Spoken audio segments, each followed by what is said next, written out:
And so there have been reports of the CIA operating with people inside the Maduro cabinet.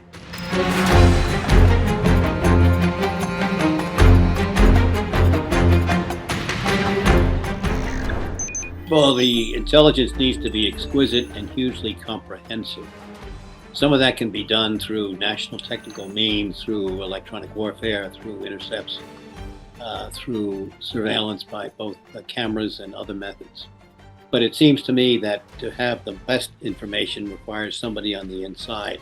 And so there have been reports of the CIA operating with people inside the Maduro cabinet, which I think provided real-time intelligence. So that's critical. We don't know the full scale, but knowing exactly the time, place, and when and where to mount the operation is crucial.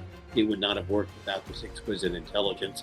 And we will see, as the story comes out, some of the sources for it. With that intelligence, clearly the operation was designed to send in a force of about 12 or 15 helicopters, I assume with about 10 people each, 100, maybe 150 special forces operators, plus whatever people from the FBI or the Department of Justice were there as well. The strategy is very, very simple. You start by knocking out the air defenses and the anti-air capabilities that Venezuela have, which are quite modest. You use cyber to knock out the lights and the electricity so that the presidential palace is basically blackened. And then you use the ability to jam whatever you have to jam in terms of radars to allow the helicopters to make their entrance into the landing spot, which they did without much difficulty. And then, of course, the rest of the time was being able to arrest and apprehend the Maduros. It would seem to me, and we don't know this yet, the resistance was not great necessarily inside the palace. If that's the case, clearly this was due to the CIA being able to buy or at least cajole people who supported or protected Maduro, that it was much, much better to allow the Americans to come in. However, this is all speculation, and we will not really get good information until the investigations and examinations and further reports on the actual nature of the raid come out, if they ever do. There are no particular risks from using the Delta Force. The question is an issue of judgment.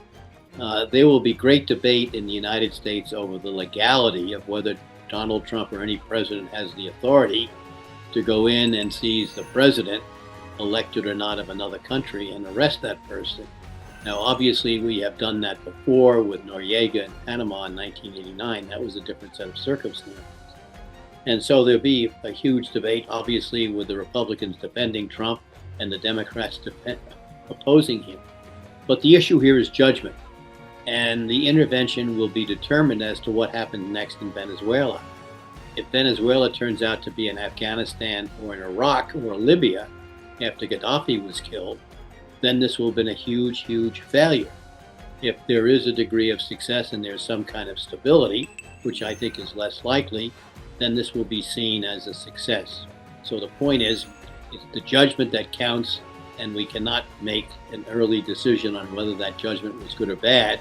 We can speculate, but we will see how things turn out in Venezuela. And quite frankly, I'm not optimistic, because you would have to take down the entire Maduro substructure, and I don't think you're going to be able to find a replacement for that. But we will see. And the whole notion that the United States is going to take over Venezuela, to me, is fatuous, because there's no way we could do that, either in terms of deploying enough people or having the ability to control that country from an external perspective. But we will see in the coming days, weeks, and months how things turn out in Venezuela. And if they become conditions that are as chaotic as they have been in other places where the United States opposed the regime change, then this will be seen as a catastrophic or at least a huge failure.